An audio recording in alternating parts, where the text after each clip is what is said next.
Hello and welcome back to the AAT'S podcast, episode number 15, with myself, Adi of Antibiotics. And me, Aidan Riley.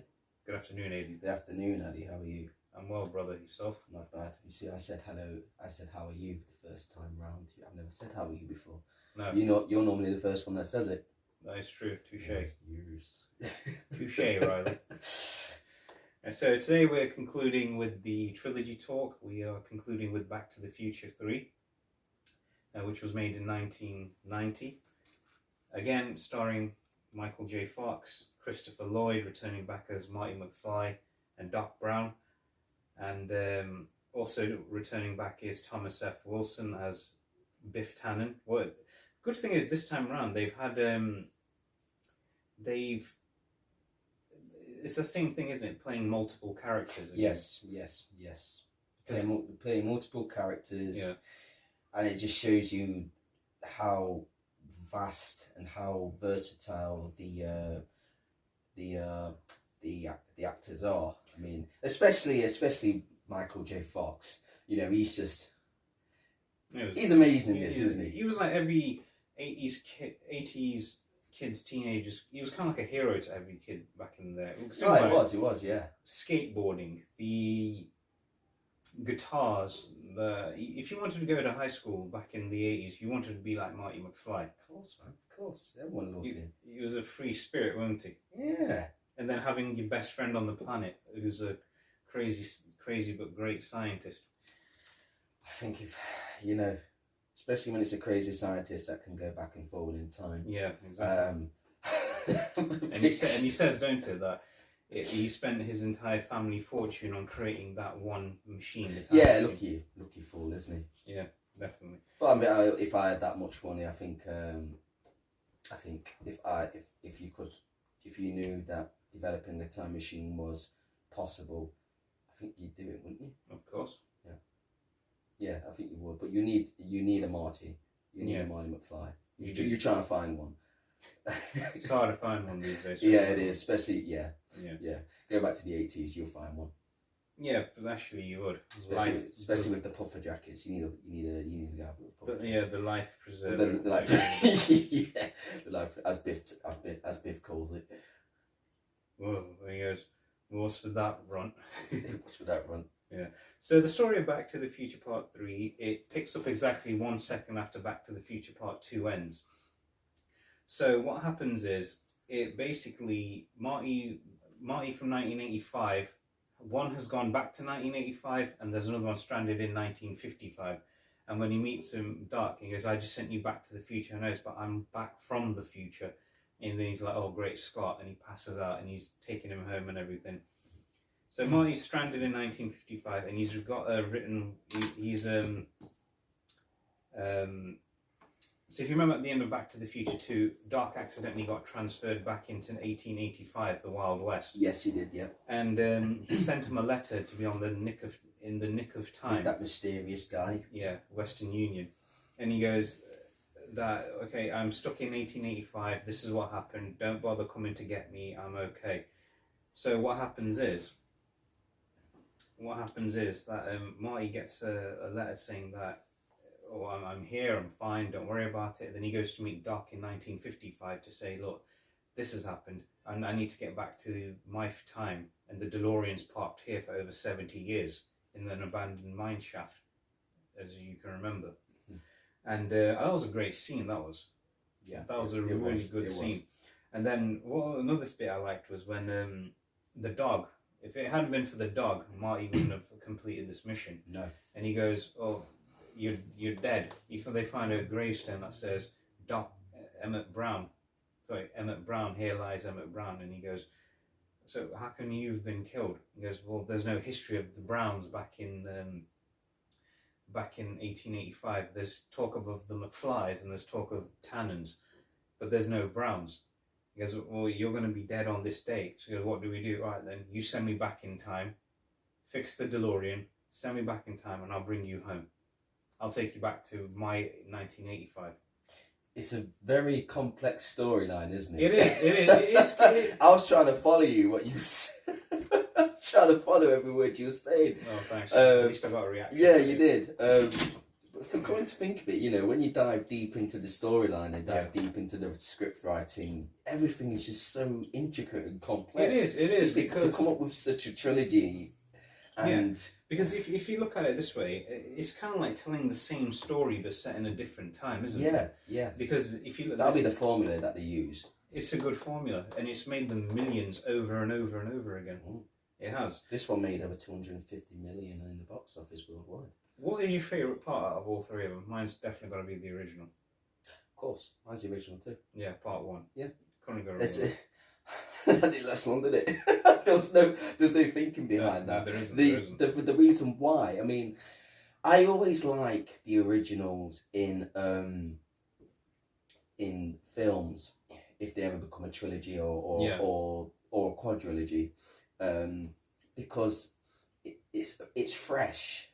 It's fresh. It's a fresh feeling. It's a fresh idea. It's a nostalgic thing. When you're going back for so long, you go, which is your favorite film? Because it has to be the first one, because it's the first ever time when you've watched it, and it's the first ever time you meet the characters, and then you think.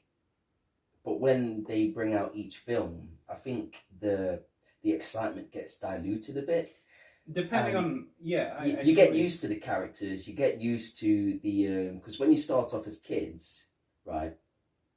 If the trilogy starts off with the characters as children, and then you grow up through the films, it's great to go back to when it all began. Yeah, I agree with that.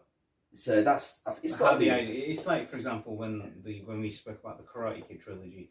Yeah. Part one's always going to be the best. Yeah, because you see the relationship between Miyagi and Daniel. Same thing in this as well. Same with Doc and Marty. You know, and the first time you get introduced to the DeLorean. Yeah, one of the greatest movie cars in history. Exactly. And so Marty's gone back to 1885 to save Doc, but there's no fuel ready for the DeLorean, and they said that there won't be another gas station around here for another half century, and they have to figure out a plan how to escape the Wild West. What a clever plan it is! It is a great plan, and Doc Brown is definitely the brains. Oh yeah, and Marty's the brains. In a way, he is, because he's always having. Well, he manages to knock Biff out. He manages to knock out Biff out again in the second one, and then he knocks out Mad Dog in the third one, and they all fall into manure. I hate manure. Anyway, we'll get to that. We'll get to that. Yeah. Or in the car in the second one. He does that in part one and part two. He does, yeah. So talking about characters now, obviously thankfully you had Marty and Doc come back again together. Yes. And because without them there'd be no back. I don't know Back to the Future, so it's got because Marty's become a bit more smarter in the third one, hasn't he? Oh yeah. Because it was his plan saying, fix the DeLorean, I'll go back in time, get you, and I'll take you back. Well, he's the apprentice, isn't he, of a world smart guy? You know. Yes. So if you're not going to learn from a guy like him, you're not going to learn from anybody. He's a professor. He's like a professor. Well, he's a PhD, isn't he? Yeah, he's a scientist. So he's taught him so many things of how to get out of things, how to.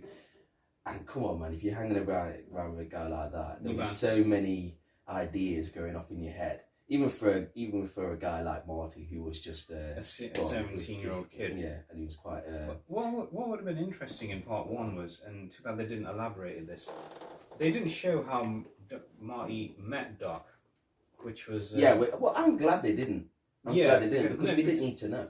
It's like in most movies where you have a great mentor, like especially in Karate Kid, and you see that friendship, how it developed, but you didn't see it in this one.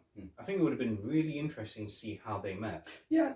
And so because it's always good to see how these two develop this great friendship. Yeah, it is. I mean, I loved and I love the fact that how close they became in each film. Yeah. I mean, the emotions that they showed with each other, and obviously the adventures to get with each other. But you saw how important they were for each other as well. Yeah, exactly. Because obviously Marty, obviously his dad wasn't You know, if you want to really be gracious of that. Well, until he goes back in time to not correct things, obviously, but well, he did. He corrected things, but obviously he messed a lot of things up. Yeah. Messed with the timeline. His dad turned out to be a famous writer. Because obviously he wrote those science fiction novels in his teens, didn't he? Yeah. But yeah, I mean, I think he looked at Doc as more of a dad than his own dad. Yeah. Who wouldn't? I mean, look how cool Doc was. How amazing, Doc was. You know, I mean, if you have a guy like him as your dad, how amazing that would be. Yeah, exactly. And what was also. And Doc didn't have any kids either until obviously he went back and had kids. Had kids, yeah. I mean, because Marty was like the closest thing to a son he had. Wasn't it? It was. Because they had that great father and son relationship that escalated throughout the entire trilogy. Yeah, yeah. So I'm kind of glad they didn't, unveil how they met. Yeah. I mean, I think in a way. Now that you mentioned it, I agree with you on that. I mean, if I was to come up with an illustration of how they met, I think it would have been. Because I think we spoke about this before, haven't we? When we was reviewing the second one. Yeah. We spoke about how how they could have met, and I think they could have met through science class. He might. Yeah, that I was thinking the exact same thing right there, bro. When they because maybe Doc Brown was a school teacher. Could have been he's a professor. Yeah. And he taught science. So that would have been good and then maybe he got fired from the school. Yeah. But Marty was just always helping him out. He might have blew up a lab. Knowing Doc, trying to come up with fuel for the DeLorean. Or using the lab as a way to create the plutonium. Might have brought some plutonium in there. Yeah. Which is for nuclear reactors. But they didn't do that this time around. He needed more of a kick, as you mentioned. Yeah. So I mean that's the great thing about those two characters, where they have that great bond. Especially even in part 3, when you see them walking through the mine shaft and they're trying to find the car, and he goes ELB. That's Dr. Emmett Brown's initials. So, then this has been buried here for over 70 years.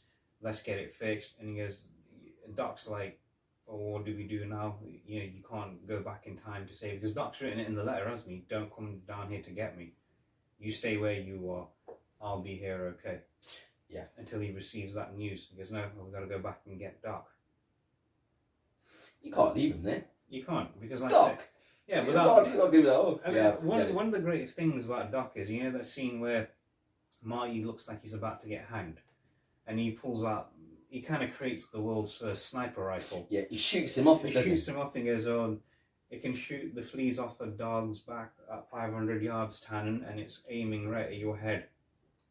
That was actually the only time I've seen Doc be as badass as he could be. He was badass in this film. He was more badass in this time around.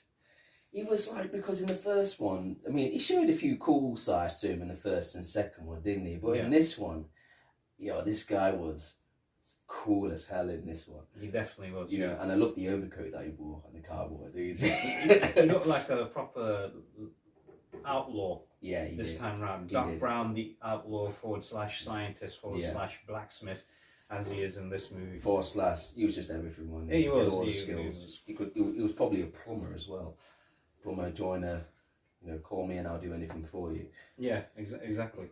But that was the great thing about Doc, how he just, he was always evolving in everything he was doing there. Yes, he was. One great thing about Doc Brown, he's multi-skilled, and Marty's actually a bit more multi-skilled this time around, isn't he? Yeah, he's learned from him. With the, when he's doing the shooting practice and everything. And, he's learned from the best. He's learned from one of the best role models he's had the opportunity of meeting. Yes. So I think, that's probably, in a way, how they probably met each other was probably through school. That's why Strickland in the first one, remember, said, stay away from Doc Brown. The guy's bad news. He's this, that, and the other. I think Strickland was always jealous of Doc. Well, why wouldn't he be? Well, I mean, that's why I'm saying that he was a teacher. Yeah, that's what I was thinking as well. Because I have a feeling that, again, if I was to think of an idea of how the two originally met, Marty and Doc. Yeah. Doc was a teacher. Yeah. So was Strickland. He was a teacher. Yeah. Strickland was a boring type of teacher, but he wanted to be liked by the students. Doc was the cool teacher, and he was liked by the students. Yeah, I think he was a lot more like. Exactly, and Marty had both of them as teachers. But Marty played up in Strickland's class, but he didn't play up in Doc's class because he found it interesting. Yeah. And Marty's kind of like a prankster, so perhaps he thought, I can use this guy's tricks as pranks on people or something, because he was so fun to be around. Yeah, exactly. You know, that's just my 2 cents, but it makes sense, doesn't it? It's a good theory to have. Yeah, because he is a teacher kind of person, isn't he? He is. He's taught Marty a lot. Even when he meets him in the we see them two meet each other. He's good with kids as well. Yeah. So, you know, you're going to be he was a teacher. Yeah, definitely a teacher. Definitely. But, you know, if you guys have got any ideas of how they meant, you know, give us a comment. Yeah, that's true. And then you have Seamus McFly, who's again played by Michael J. Fox. A great effects for his time, where you put two actors, the same actor in the same scene together, whereas nowadays it looks a bit too realistic. But back then they had to proper do whatever it took to. Well, yeah, there was a lot of work going. Yeah, it was a lot of work done. Because obviously, you know, there wasn't the technology. Well, there was the technology, but there wasn't as advanced as it is today. Very difficult to do something like that back then, because it took a lot more effort to do a scene like that, where you got. It's like a split screen, but you had to merge them both together to make it look, you know, realistic. That, these are two different characters. Yeah, exactly. Well, if you look closer, you can actually probably kind of tell that it is, you know, that it was actually not the same. No, it was actually the same person. Yeah, exactly. And so Seamus is actually, because the McFlys come from Ireland.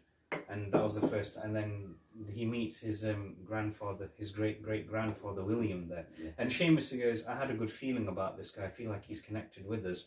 And again, his wife is played by Leah Thompson, who's, you know, known for Lorraine McFly, and now she's playing, you know, this Maggie McFly. Good accents they put on in that movie. Yeah. And then he's like, you can sleep in the barn tonight, Mr. Eastwood.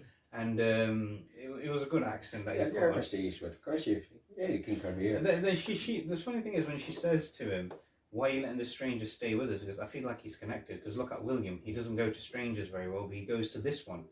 Seamus is kind of sensing the fact that his future and this complete stranger is a part of the future, isn't it? He just actually hints at that a few times in the film. Yeah. You know, and you can actually, and the way he looks at Marty as well, it's like, you know, it's like, I know you. Because they look the same. The only difference is the hair colour, the mustache and everything. And he's like, he goes, you can sleep in the barn tonight, Mr. Eastwood. And which was quite a good. I love how he called himself Eastwood as well. So Did you know that Clint Eastwood was asked for permission about using his name for Marty to be used, and he conceded and said he was quite tickled by the homage, because if you look at it, Marty says that a few times when he's getting ready to go back into 1885, and Doc puts him in those funny looking clothes, and he goes, have you never watched westerns before? And he goes, yeah, I'm sure Clint Eastwood dresses like this. And then when he goes down there and Mad Dog Tannen goes to him, who we're going to talk about now, and he goes, what's your name? And he goes, Eastwood, Clint Eastwood. He's like, what kind of a stupid name is that? that was a funny scene. But he goes, what kind of a stupid name is that? It's like, what? That's when they first meet, obviously, isn't it? Is that the bar scene? Yeah, and do you notice the same thing happens in part 3? There's so many scenes which I'm going to talk about, like how all 3 movies are connected. It's like each movie pays homage to the last one and everything. And which is kind of especially when one of the Tanners gets thrown into manure. Yeah, I hate manure. I think manure is like, you know, definitely runs through the Tannen for family history, doesn't it? And does in that aspect. It does, doesn't it? And then what was really funny, what a funny scene was when Seamus has brought dinner in and it's rabbits, And then Marty's chewing into it, and he's found all the little pellets in his mouth, and he's like spitting out all the pellets and everything. And that jug of water, that was funny. That was. Yeah. So moving on to Mad Dog Tannen now. So Mad Dog Tannen, obviously, we all know the Tannen family, the Biff family, Griff as well. And now Mad Dog Tannen was like probably, I would say he was probably the worst out of all of them. Mm.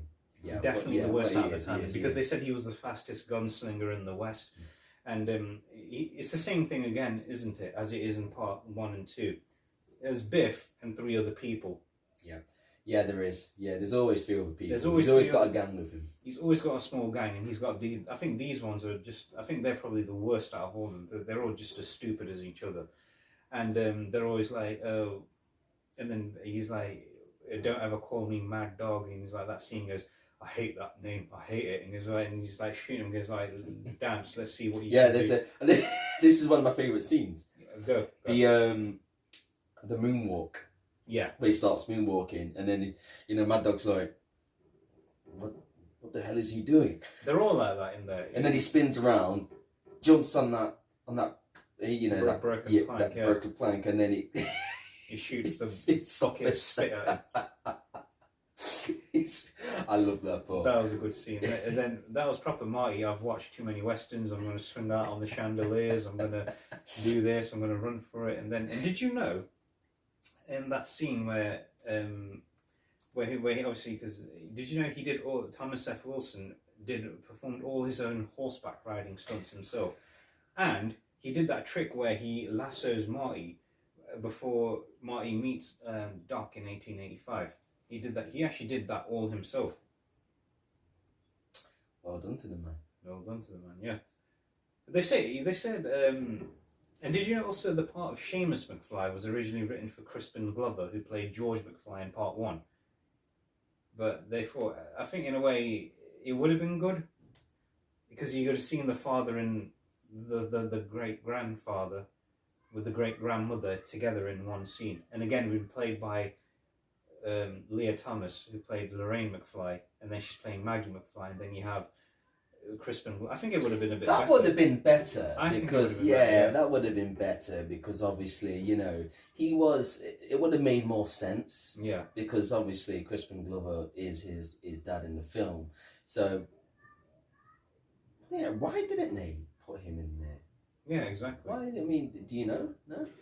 I don't know. It's strange, because like I said, it would have made sense if he would have played his great granddad as well, because he did play his father too. So yeah, he did.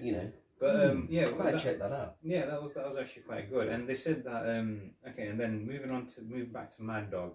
Obviously, he's got a quick temper. He always finds an excuse to fight somebody, just like his great grandson's going to do many years later, isn't he? Biff, and his other great grandson Griff find an excuse to have a fight with somebody. Yeah. Always an excuse with the Tannens, isn't it? they're all brawn, no brains. Yeah, they all like to make misery for other people. It's the typical bully persona, isn't it? Yeah, exactly. And they never grow up. They never, they never become emotionally mature, do they? None of them do. They all just stay children. They do, especially Biff. He's probably the worst out of all of them, isn't he? Oh man, he's terrible. I think in some way everybody has known a Biff in some way or form. I totally agree with you. In school or in adulthood, which is a shame. But it's he's definitely one that has turned up in the school in someone's school years. Yeah, exactly. Yeah. Everyone's met the bully type kind of person. Yeah, Stupid. Just likes to make misery for people, because perhaps his life is awful as well. No, it's true. He probably hadn't, because if you look at Biff, who does he live with in part 2? You find out a little bit more about him, don't you? He lives with his grandmother. What happened to Biff's parents? Yeah, that is true. Maybe that is the way he is. Yeah. Ooh, it's going deep into the Biff psychology. It is, because if the father's not around to guide him or anything like that, then that shows basically what's happened to Biff, hasn't it, Yeah. over the years? Yeah. It's become he's gone AWOL. He definitely has gone AWOL. And so yeah, so covered Biff, and again he's not really intelligent. That's why when he says all those things like, "Oh, I'm gonna hunt you down and beat you and shoot you like a dog," and he goes, "No, it's dog Buford." Just like in part 2, when old Biff meets young Biff, and he goes, "Make like a tree and get out of there." He's correcting him every time, isn't he? Everyone's always correcting Biff. That's why he can't do the homework himself. He has to have George McFly do the homework for him. Yeah. But did you notice, Seamus McFly is a little bit more courageous than George was. Oh yeah, He was. definitely. He definitely was compared to this relative who he's never going to meet down the line. But still, it's kind of funny how this movie is both prequel and sequel all in one. Yeah. Yeah, well, of course, yeah. Especially part 3 compared to part 2. Yeah. Part 3 is definitely a prequel and a sequel all in one. Yeah. That's why it's such a good finisher. Yeah. To the whole trilogy. Exactly. That's why I'm really glad they didn't do a 4th one. Yeah, because I mentioned the part 4, if they said that they had to do one, then they would have set it in ancient Rome. Terrible. Yeah, it would have been a bit terrible. Yeah, it would have been terrible. But yeah, you know, with every bit, I think the Tanner family is the cleverest. It's probably the most. That's the comedic part of the film, isn't it? Definitely. Yeah. Because without that kind of character, without any character, I don't think the film would have been what it is. Yeah, exactly. You know, you got the minor characters, you got the major characters like Tanner and Marty, but we definitely without Tanner. The film wouldn't have been successful. It wouldn't. It'd throw it all off balance. Yeah, because it would have been funny. Yeah, it would have been a funny. He definitely has the comedic aspect. Yeah, I hate when you're, you know, he's like, "Hey, butthead," and well, this one's. Why are you yellow? This one's a runt. He calls him a runt all the time, doesn't he? He doesn't call him butthead. He calls Time's up, runt. Which was kind of funny. And did you know this is the only movie in the whole trilogy where Doc Brown exchanges dialogues with a member of the Tannen family. He's interacted with Biff, like maybe interacted with him back in 1985, in the alternate 1985, but he's never spoken with him directly, has he? No. This is the first time he ever does that. He never calls him. He calls him Blacksmith all the time, doesn't he? Which is kind of funny. Yes, yeah. He's never, like I said, this is the first time he's actually seen him face to face and spoke to him. Yeah, but it's one of the relatives of years later, isn't it? Yeah, so it's not actually Biff, is it? No, it's not actually Biff. You know, if Doc actually met Biff, I think Doc would have run rings around him. Oh, he did anyway. Yeah, he did it. Well, in this form, he did anyway. But yeah, it's I think if I was to no, we'll do that at the end. I was gonna wait. I was gonna do the order of favourites. Okay, that's fine. We'll do that. Yeah, that's fine. So now we've been in part 2. We get introduced. So part 3, we get introduced to a couple more characters. First, you have Clara Clayton, played by Mary Steinberg. And did you know this part was originally written just for her in mind? Looking at it now you've said that. Yeah, you can tell. Yeah, because it's. You know, when you look at each actor and actress that plays a character. Yeah. You can tell they were made for the role. Yeah, I agree with you. And she was definitely made for the role. She was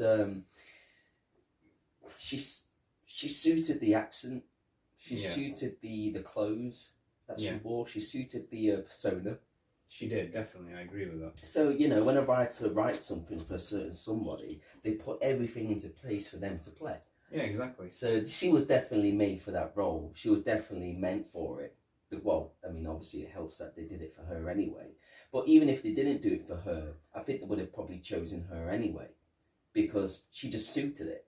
Yeah, I mean, she's like... It's like with Marty. Yeah. You know, no one else could have played him. Nobody could have played Doc Brown, but Christopher Lloyd, didn't it? And nobody could have played Marty McFly but Michael. Or Biff. No one could have played Biff. They actually say in real life, Thomas F. Wilson's actually one of the nicest people you've ever come across. I'm not surprised. I'm not surprised. I've seen him in other movies. I've seen him in a few interviews, and he seems like such a nice, down to guy. He goes, he drew inspiration to play Biff of meeting his own experiences of being bullied in school. And that's how he managed to play Biff so well. That's why, because the thing is, if he was, because I mean, when you look at people that have been bullied, they can either go two ways. Yeah. They become a bully, or they make sure it doesn't happen to anybody else. And obviously, he became one. Yeah, because he hated the fact that he was bullied, so he thought, yeah, I'm gonna torment everybody else now. And it doesn't help that the guy isn't very intelligent either. So if you haven't got that aspect of you, the only way to gain attention is to be the baddest guy in the whole school. Being intimidating. Yeah. So, you know, and people were calling him stupid probably. So it's like, okay, if you're going to call me stupid, I'm going to kick the living daylights out of you. So if you got a guy like that in school, you're not going to call him stupid or anything. The guy was a big guy. He was a big dude, Thomas F. Wilson. I mean, he's way over 6 feet tall. Yeah. I remember when Marty first meets him in the lunchroom, in the cafeteria, where he gets up and he's like, "Hey, leave her alone, jerk." And he gets up and he's like, "Oh, okay." Yeah, because he's defending his mother. Yeah. He's defending his mother, who's going to be his mother 30 years from now. I love it when I love it when the camera is placed behind Biff and you just see how big his back is. Yeah. And then you just see Marty go on his tiptoes and go. Oh, it was even that bit in the diner in part 1 where he's like, when he trips up Biff and he stands up, all right, Punk, and he stands up and he's like, "Hey, Biff, what's that?" Yeah, that's the part I'm talking about. Yeah, no, you're referring to that one in the first time they have a confrontation is in the school cafeteria. Yes. Where Biff's trying to make a move on Lorraine. Yeah. But yeah. The second part is the second time he has that proper confrontation is in the diner. Yes. In part 1. And they do the same thing again in part 3 as well. I'm surprised in part 3, Tannen didn't go to Seamus, "Say hi to your wife for me." Because think about it, in part 1, he says to Marty, "Say hi to your mom from me." Oh, I think they could have, And in part 2, he says it to Marty Jr., "Say hi to your grandma for me." And then he does the same. He should have done it.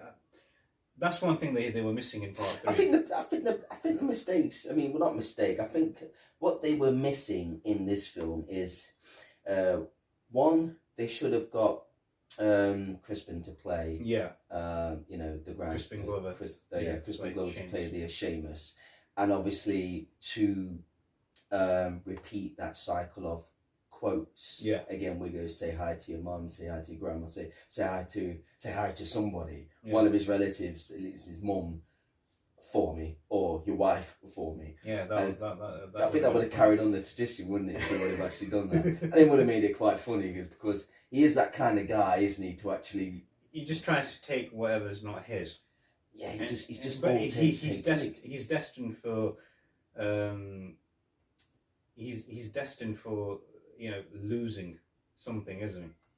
What Mad Dog? Yeah, he is definitely he's definitely destined to be anyone in the Tannen family. They're destined for loss. Yeah. They're destined for a terrible future, being alone, and because he's probably made people to want to hang around with him. Hey, he probably did, especially those bullies he had in part 1. Like, they all get a taste of their own medicine in part 1, part 2, and in part 3. Yes, they do. What would have been quite interesting in part 3 as well was Mad Dog Tannen's cronies would have been played by the same cronies in part 1 and part 2. Yes. That would have been quite interesting as well, because it'd be like, so these guys, actually no, because it'd look like the Tannens have evolved cronies over time. Yeah. Because when you look at it, they were kind of intelligent, the cronies in part 3. Especially that scene where Mad Dog's shouting at Marty. There was more intelligent than Mad Dog. Exactly, when he's like shouting, "I'm going to give you till the count of 10 to come out here. 1, 2, 3," and he's like, "What comes after 3? What comes after 6?" And the guy, he's looking at his crony and he goes like this to him. And he goes, 6. What's up? And then he goes, 7. What comes after 6? 7. It's like 7. You're like, I love why it turns out. What comes after 6? Yeah, but he just goes. Oh man, it runs in the family with the Tanner family, does it? They're all just stupidity idiots. runs through that Yeah, it's all in the DNA. You are destined to be a stupid. You're destined to be a loser, a failure, and then he's and like, a bully. And he's like, it's just one of my favorite scenes. Like the whole, your horse throws a shoe and you shoot him, and he's like that scene when he goes, bring back the because the beef they have, Tannen and Doc, is the horse threw a shoe and he broke a bottle of whiskey, and he goes, oh, you owe me $5 for the shoe and $75 for the whiskey bottle. And he goes, well, bring it back and I'll refit the horse. I don't shot the horse. And he goes, yeah, I don't shot that horse. And then he goes, well, that's your own problem. And he's blaming Doc for his own screw up. No one told you to shoot that horse. And it was quite a funny way how he just lost his mind and just shot a horse. And he goes, I don't shot that horse. At the tantrum, just like, you smashed my whiskey bottle. Like, damn, I shot the horse. Yep, yeah. That would have been quite funny. That was one of the funniest scenes ever. And then, yeah, so Clara, she's definitely like, Doc's never been with a woman before. No. But he's not been with a woman in many years because he's dedicated his entire life to science. Creating the time machine. Like I said, he obviously all his family fortune went on. I wonder how rich his family was. I think that was crazy. Oh, sure. Because he said that in part 3, the Browns didn't come to Hill Valley till 1908. Yeah. Just trying to imagine if he could afford all of that. Yeah, exactly. Right, to build a time machine. I'm trying to think how rich his family was. His family must have been crazy rich. Man. Yeah, they were rich. I don't blame the guy then. It means, like I said, if I was to actually have all that money, I would actually either create a rocket ship, live on the moon. Actually, yeah. Yeah, exactly. Yeah, I would have pretty much done that as well. So, okay, so Clara, she's definitely the light in Doc's eyes, and he's like changing his mind, saying, okay, I don't want to leave, I'm going to stay here. He goes, but Doc. Perhaps that's the reason why Marty goes back to rescue, when he sends the letter, don't come back for me. He's probably hinting something's on the way. It's like, look, I don't want you to come back because I've got my eyes on someone. But he never mentions that until they meet, till she's about to fall into that ravine. Because originally that ravine was called Clayton Ravine, and it was named after a history in history in school. They said that to them, didn't they? In part. So there's a scene after that where Doc has saved Clara from falling into that ravine, and but that ravine was called Clayton Ravine. It was named after a woman who fell down that ravine. The woman was a school teacher. Yes, I remember that now. Yeah. Yes, of course. The woman was a school teacher, because Marty goes, we wish all our teachers would fall in the ravine. He says that in the movie. And then he goes, what?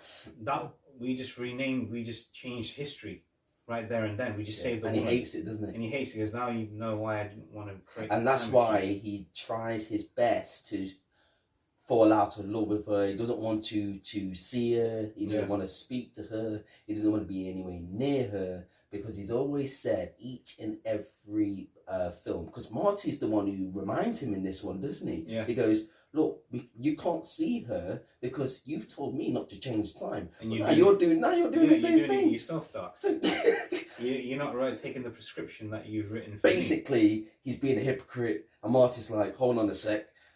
You've put restrictions on me all this time, and now you're doing it yourself? Yeah, exactly. But actually, to be honest with you, Marty never had a woman that he liked in the past. Not in the past, because he had Jennifer in his present. And he had his mum keeping him company, the younger version. So he can't do a damn thing, can he? Yeah, exactly. So moving on to one more character before we move on to the behind the scenes talk. Marshall Strickland, again played by James Tolkien, who's one of the great grandfathers of Mr. Strickland, who was always in the school. He was the teacher. Was he a head teacher? Or was he was the head. He was the head teacher or principal, what they call it in the US. Principal, yeah. And so this one here is a marshal. He's a person of authority. So his the authority runs through the Strickland family. Yeah, they are the authoritarians, aren't they? Yeah, definitely, I agree with that. And then you also have then you have that there as well, and he's like saying to him, "You better do what I say to Mad Dog, or otherwise I'm going to get rid of you here and now." Yeah, that's what it was back then. You know, they were the law. If they want to shoot you, they'll shoot you. But did you know that there was a deleted scene, where, so that there was a deleted scene where Buford was originally. Remember at the end when he gets arrested, Mad Dog Tannen gets arrested for robbing the Pine City stage. Yeah. Originally, Buford was going to be arrested for murdering Marshall Strickland. Oh, they was going to kill him off. And then they killed him off. There was a deleted scene, but still the murder scene was deleted because it seemed too dark for a family movie. I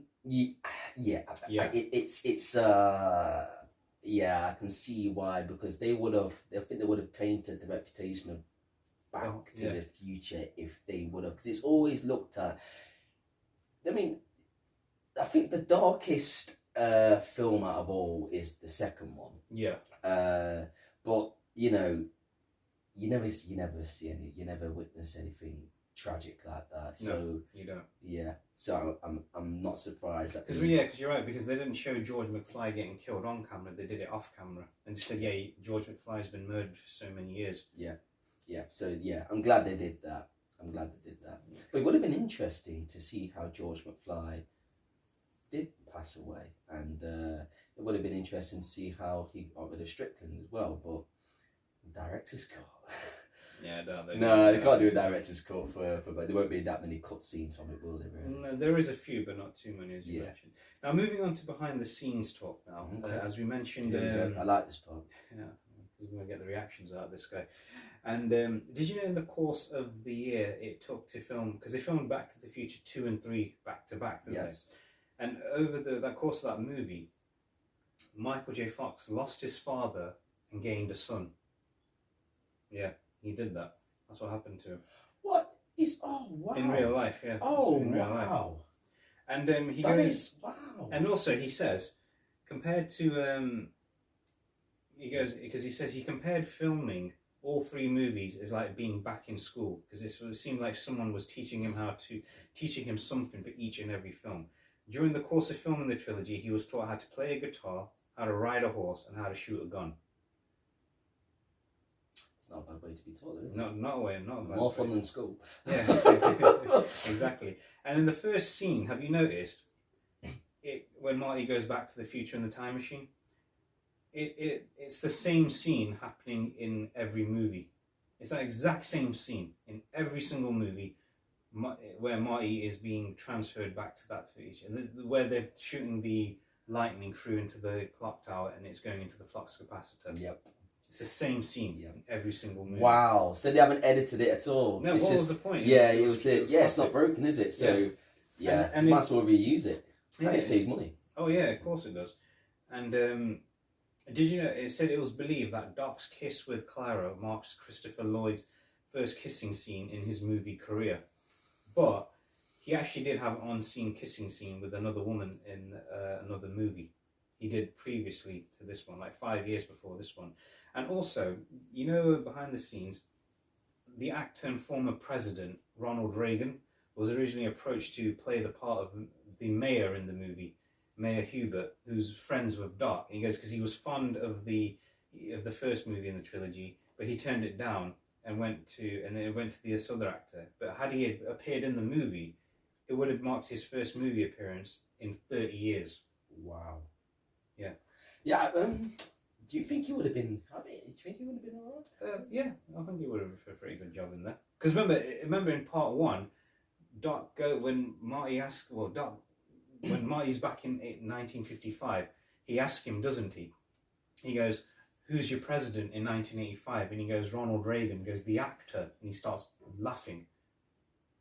And yes, I remember that. Yeah, so that would have been a great connection there. That would have been a great connection. So yeah, it would have been great. It would have been nice to actually see him there, wouldn't it? Oh yeah, definitely. I agree with you there. And then you also have so that because they were saying that the 1885 time setting was partly suggested by Michael J. Fox himself, because he said that it was talking to producers and he said it wouldn't be cool to act fun in a western. So it got shifted to that becoming a Western movie. So it was all his idea. Yeah. So what was the original idea? I don't think there was an original idea. All right, so there wasn't original blueprint for the trilogy. No. So if it wasn't for Michael J. Fox, we might not have got a third. Yeah. A third film. I don't think there would have been a third film. Yeah, because obviously, like I said, well, there might have been an original idea, but you know. I think if they did the ancient Rome idea, I don't think it would have worked well. I hate that idea. I don't think it would have worked well. It would have been Rome because awful. It's like, for example, I don't know. It's hard to even pick up an example for this one. There's no example because it would have been a terrible film. I just can't picture it. Yeah, I agree. Can't picture it. But have you noticed all three of these movies are connected with each other? You have Marty when he's knocked out and he's in bed and he's like, "Mom, is that you?" Yeah. And again, it's the same woman playing his mother, playing his soon-to-be mother in part one, his mother in an alternative timeline in part two, and his great-great-great-grandmother in part three. It's all connected. Then when she goes, "Oh, part one, you're back in 1955." Wakes up, 1955, and the next one, 45th floor, and 24th floor, and he's waking up, and then you're here back on the McFly farm, and he wakes up every single time. And also, I hate manure. Yeah, that's another one. I hate manure. Then you also have Doc always shouting the line "Great Scott." This is actually the only time in the trilogy that both these two characters exchange catchphrases. Marty says "Great Scott" and Doc goes, "Yeah, this is heavy." Ah. Yeah, Scott the best reaction. Point one to Addy. That got me. Yes. Yep. That was good. Thinking about it now, yeah, you're right. Of course. It was good. Okay, so moving on to let's see. Okay, and also, because what was one of the worst things about this movie? Or do you want to say that? Let's just get off our chest. What was the worst thing about this movie? You know what?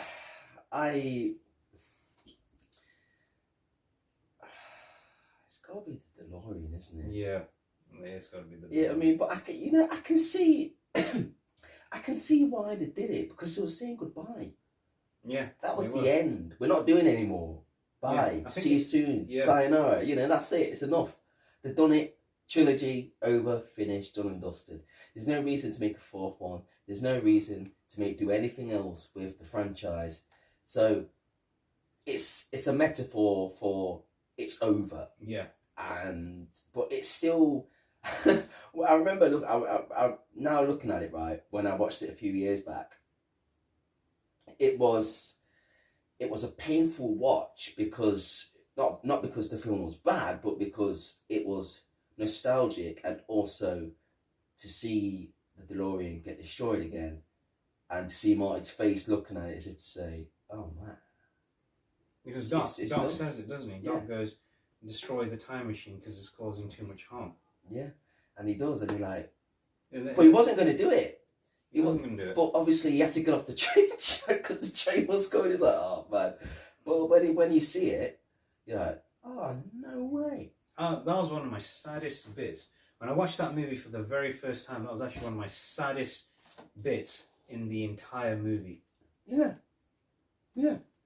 In most movies, there's not many sad scenes, but that was one really sad scene for most kids who loved cars back in them days, especially the DeLorean. But it was the expression on Marty's face when he looked at the flux capacitor, when he looked at the dial of the time dial. Yeah.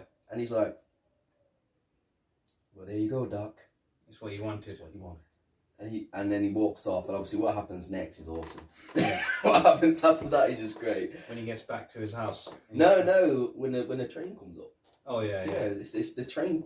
The train appears, and that is true. Yeah, and then what was also funny was because remember how I mentioned it was called Clayton Ravine. Yeah. That scene, and when he comes back from 1885. It's now called Eastwood Ravine because it was named after a person who, quote, called Clint Eastwood, who died in that thing. Who died in the ravine. So he's alternated history again. Yeah, he's ruined time again. Yeah, exactly. Because now I bet Clint Eastwood was like, "I never fell into a review. Yeah, exactly. And did you know on November 7th, 2010, the DeLorean used during filming was put back on the exact same set of tracks for the vehicle's final scene for the part of the week-long celebration of the 25th anniversary of the film. I bet a lot of people attended that as well. Yeah, definitely. I'm not surprised if a lot of people went there. And also, you know the scene where Marty's doing the moonwalk, as you mentioned. Yeah, look that. Yes. Did you know who's actually doing the sound effects in the background? You won't believe this. Did you ever watch Police Academy? Yeah. Do you remember the guy Jones who used to make all the sound effects with his mouth? He was in the background. He was in the background doing all the sound effects, and he received of the breakdancing sequence, and he received a special thanks credit. That's great. Well, I'm not surprised. I mean, like, Jones was a classic character. Yeah. And nobody but him would have played that role. And he was actually the only character in that whole saga who was actually in the entire saga. He went on to do the TV series, and he went on to do the animated series as well. And then they said that there was time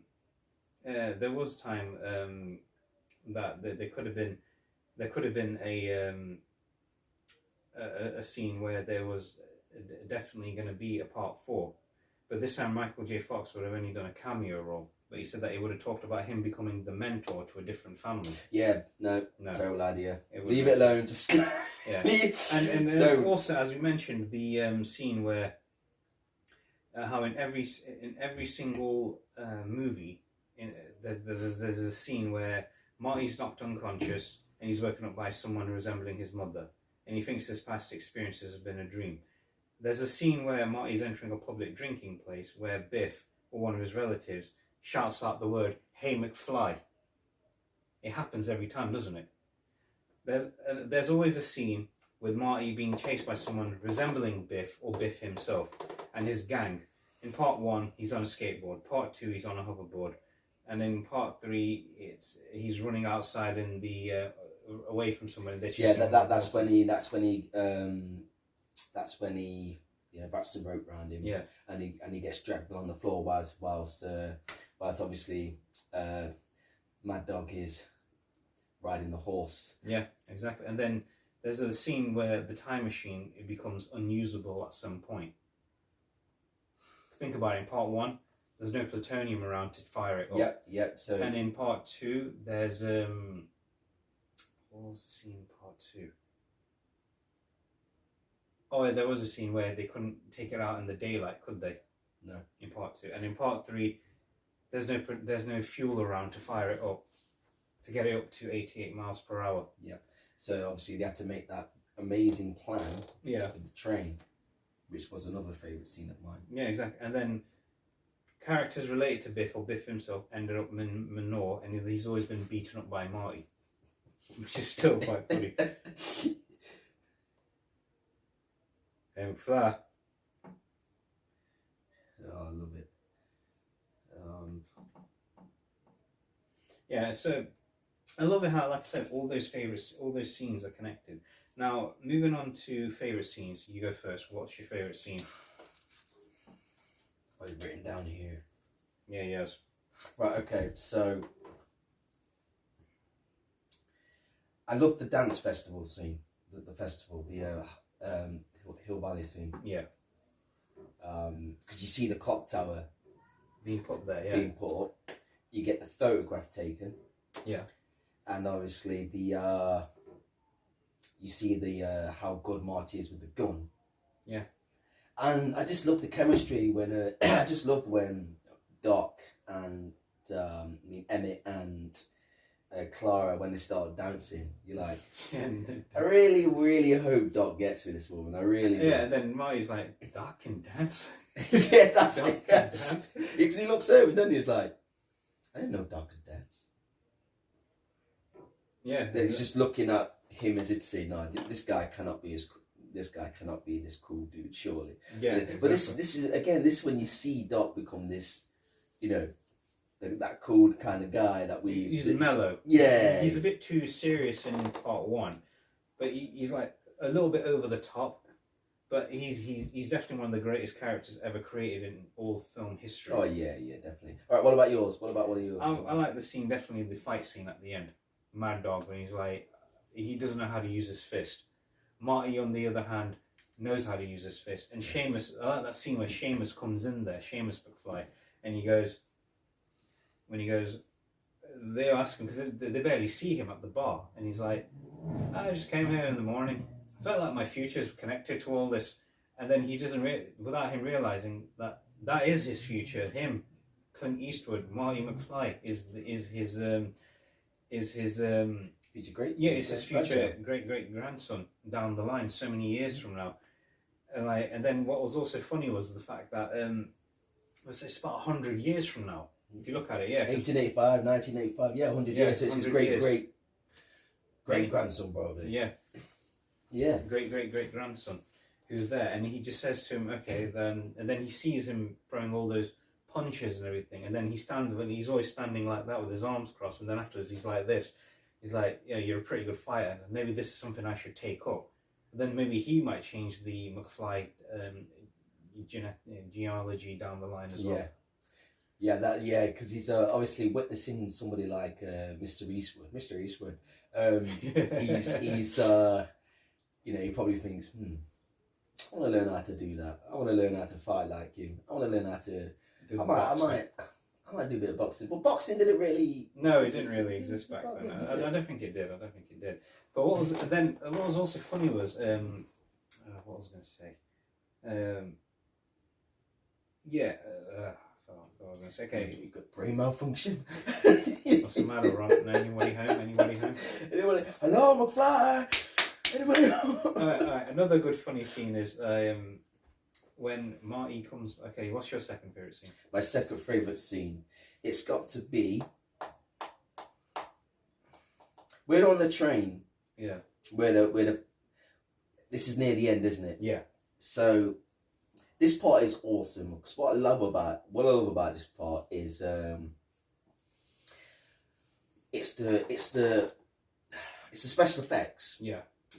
So they're on the train, and Clara has come to tell Emmett that she loves him, right? So they're about to end the plan. The plan isn't almost over. They're about to go back to the future, 1985, about to get in the car. But obviously Clara comes into the mix and Emmett goes back to save her. He's trying to get to her, but he nearly falls. He's hanging on, she's hanging on by her dress. Marty gets the hoverboard. Yeah. And floats it, lets it go, and it goes towards him. Emmett gets onto the hoverboard. Good timing. And then he picks her up and you just see him floating away. It was great balance, by the way. Great core strength he's got, hasn't he? He's been doing Pilates. You didn't teach him that, did you? Yeah. Yoga and Pilates, I taught him that. But you see him drifting off with Clara into the distance. But it's how awesome it looked. Yeah. It was great how it looked, and you think it actually looks like he's doing it. But for back then,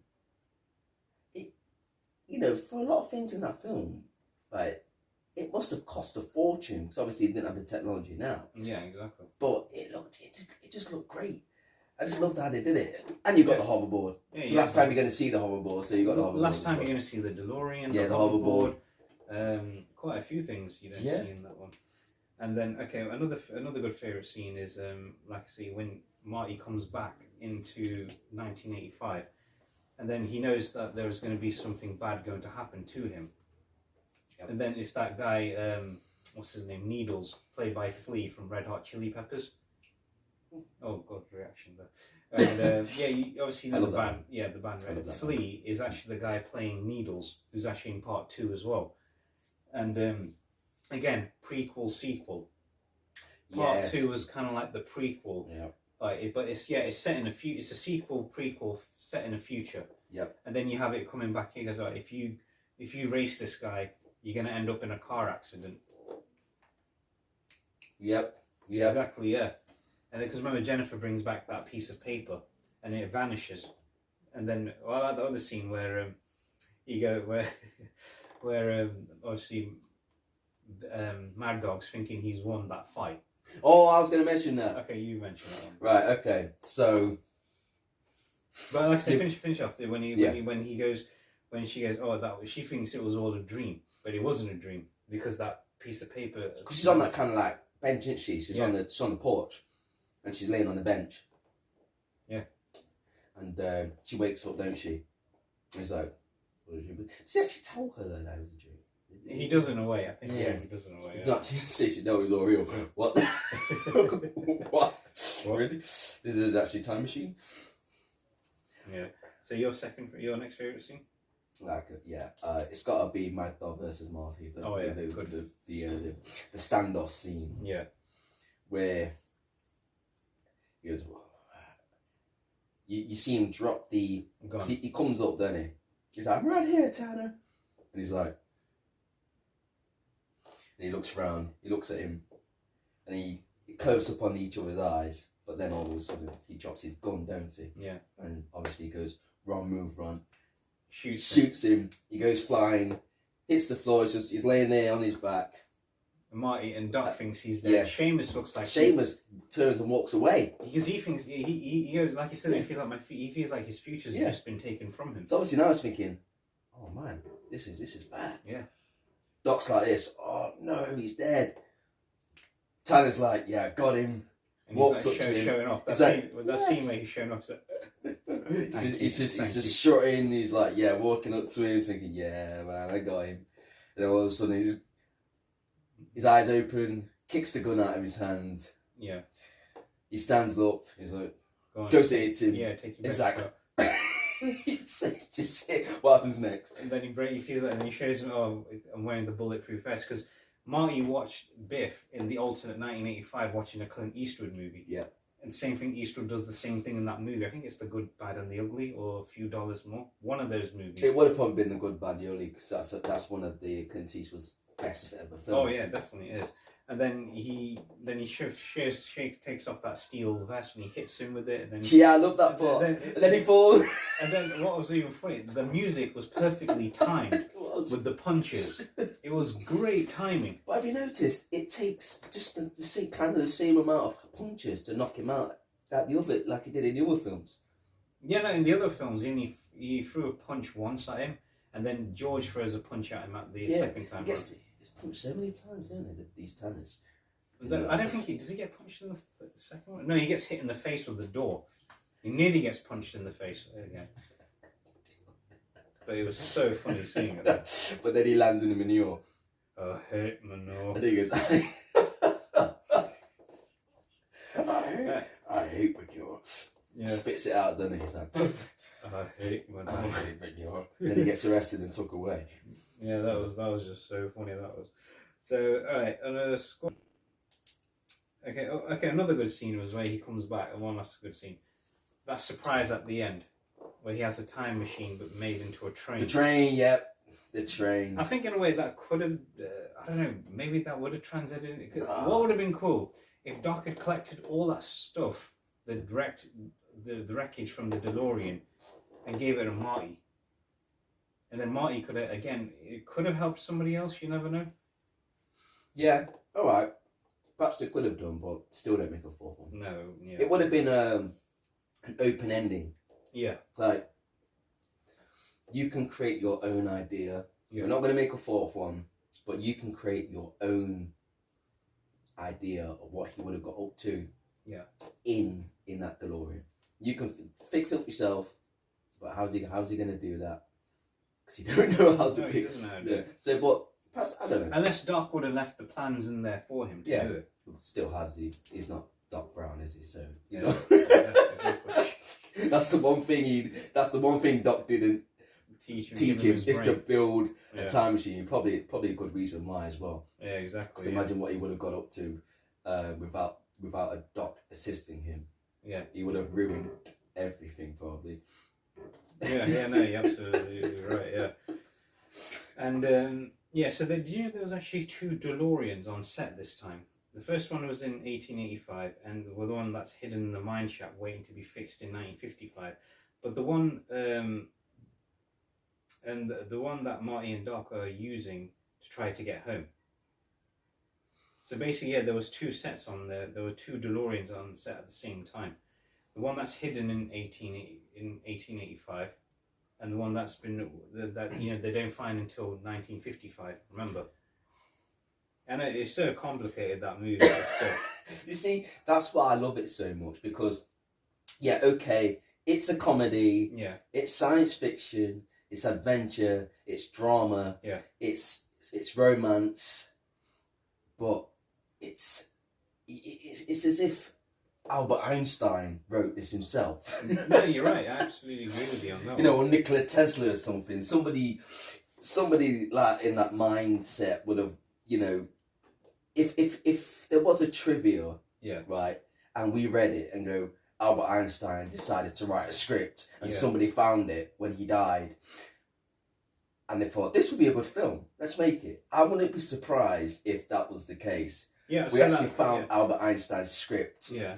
He didn't name it because he died before he could name it, but he wrote the whole script. Yeah. But exactly. we named it himself. It's like, I wouldn't be surprised. I wouldn't be Albert surprised. Einstein wrote this himself. So that movie, Biff's watching in part 2 in the alternate 1985, was a Clint Eastwood movie called A Fist Full of Dollars. And it's part of the Good, Bad and the Ugly trilogy. Yeah. So on a scale of 1 to 10, as we always do, what do you rate this movie? And also rate it as a good or a bad conclusion to a trilogy. That's just some special effects. Yeah. I rate it 8. Okay, that's good. And I rate it great for an ending. Okay, yeah. So because the DeLorean was smashed to bits to actually say goodbye. Yeah.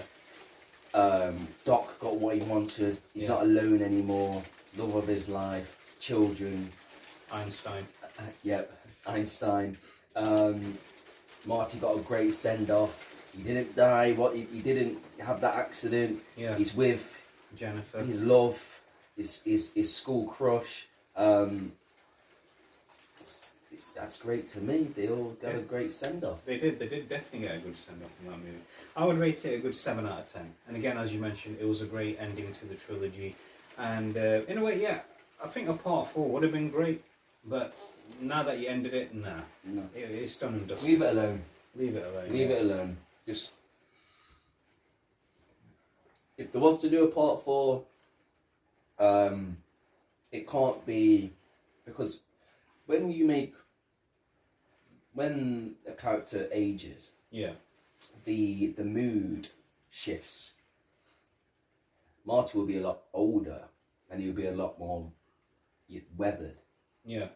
Like a Bruce Wayne was weathered in the Batman films. Yeah. It'll be more serious, you know? Yeah, I think you're right. Because the fun and everything, because let's admit it, right? You know, when you get older, it's harder to have fun. Yeah, that is true, yeah. Doing the things that you did do when you was younger. So he would have had to have somebody a lot younger than him. Like, he would have took over Doc's role to be the mentor, and he would have had to have an apprentice. But where will they go? Yeah, exactly. Yeah. Where will they go? And if they did go to ancient Rome, I can't see Marty having fun. I can see him running around after an annoying little brat, trying to stop him from... What would have been funny if the DeLorean ended up in the Colosseum at the beginning? Could you just imagine that? Could you just imagine that? Yes, that would have been... that would have actually been good. And then it's not Marty that gets out, it's his apprentice. Yeah. And then Marty comes home and he's like, where's he gone? And then he goes into the garage. Oh no, he's gone. Yeah. I wonder where he's gone to. And then somehow, I don't know how he's going to get there, but he gets there, he finds a way, and then the adventure starts. One of them becomes a gladiator or something. Yeah, because I could just imagine like the same thing that happened in part 3 when he arrives and he's Indians, and then this time around he gladiators. Yeah, I was just about to say the exact same thing. That would have been funny. That would have been. Yeah, but perfect end to the trilogy. Yeah. No need to make a 4th one. Great ending. Yeah, great ending for every character. Great connection to every film before that. Yeah, exactly. Brilliant. Yeah, exactly. I mean, why ruin it? Because it was one of those trilogies that it was as good as each one of them got a little bit better. The only thing that was depressing about part 3 was definitely just the The DeLorean. door getting smashed. Yeah. Awesome. It's like seeing the Batmobile being smashed, or even when one of James Bond's greatest cars gets That destroyed. always gets smashed up there, doesn't Yeah. it? James Bond's car. Yeah, it definitely does, yeah. So that's all we have time for today. And thank you again, Aidan, for always coming here, bringing your input My here pleasure. all the time, brother. My pleasure. And we'll definitely be back soon. We're going to be starting a new trilogy pretty much down the line. We're not going to jump right into it, but Yep. we're going to be giving you some hints on Instagram, so don't be afraid to just be sure to check us out on there as well. And we're going to be talking about a legendary rivalry coming up pretty soon as well. We've had this on the cards. Now we're finally getting into it. Now we're going to finally get into it. And yeah, so this is going to be great. And always follow us on Instagram, follow us on all social media. We'll put the information in there as well. And always remember, the AAT'S rocked. They do rock. Yes. Thank you very much. See you soon. See you soon, everybody.